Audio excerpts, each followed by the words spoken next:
state of Tennessee, Alana McLaughlin.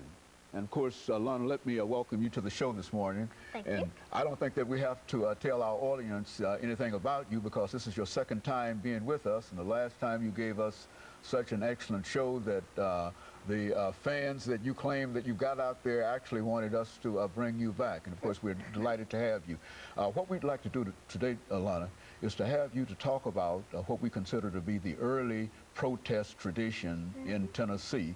And we say that primarily because quite recently there was quite a bit of protest at the state legislature, and we want you to say something about an earlier period and talk about some of the individuals who were involved in protest earlier in the state of Tennessee. Well, I recently saw in the newspaper that that some people were trying to change the law that some slumlords have to go to the governor, but to get a house and to make one, but they're trying to change the law to say that they can make a house and do whatever they want to without that. And personally, I think that's wrong, because they can do bad stuff in the house if they make it. And personally, I don't want that for our Tennessee and Nashville and Lebanon and Antioch. And so you would approve of the folks gathering in the state of Tennessee. And I say that because some people have said that, well, this is not Wisconsin, and therefore we don't protest in Tennessee. But tell us about some of the earlier protests that people did in Tennessee, leading to separation and segregation. Well, I recently, another thing I saw in the newspaper was that that they were debating on if the laws will let college students carry guns on campus. And I don't really think they should do that. You don't like that law? No, I do not. Why would you oppose that? Because, personally, if somebody was carrying a gun on them and maybe they were a heavy drinker, maybe they got mad for some unknown reason, and maybe they shot somebody, and that would be trouble for them, it would be trouble for the victim, and it would be trouble for Nashville, because that would start spreading from everywhere on and on. And so you're against having weapons on college campuses, and I think that that's a good position and a good sound position to take. But if it's if it's self-defense, I would approve of that. But if it's for bad use, I would not approve it.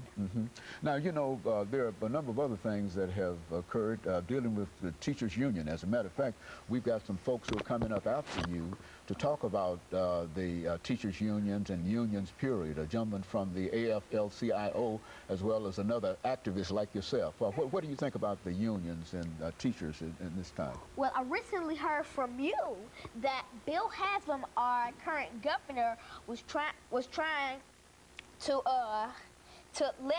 pay teachers less than they're usually paid. So he's trying to cut down the salary of teachers, and because of that, some teachers may get very angry, and some teachers may quit their position as a principal or a teacher or a guidance counselor. And it would cut down the teachers, and it will be bad for some students who didn't have the education they needed because there were less teachers than expected. Now, you're big on this education as an activist, and people often say that perhaps that little girl, 8 years old, might not be able to read. Why don't you tell me something about your reading experiences to dispel that idea that somebody else is giving you information? Well, reading is basically the one thing that helps you live.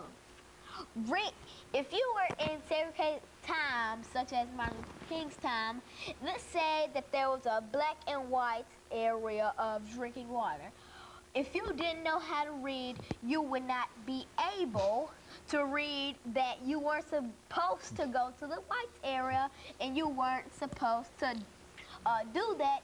And God knows what the police would do to you. And of course, Lana, I think, and let me tell you how much we appreciate your input in reference to this. And we've got a couple of gentlemen that will come on, and this is about the end of this segment, but we've got a couple of gentlemen who will come on and who will give us essentially the same kind of information, but it'll be within a different context. And they will talk about the AFL-CIO as well as the African American Cultural Alliance. But we think that the contribution that you've made by simply telling us what has gone on in reference to protest, you simply mean that protest is still alive and well in Tennessee, and we hope that many of the others will follow your example. Of course, let me encourage our audience to turn the segment of the show for today.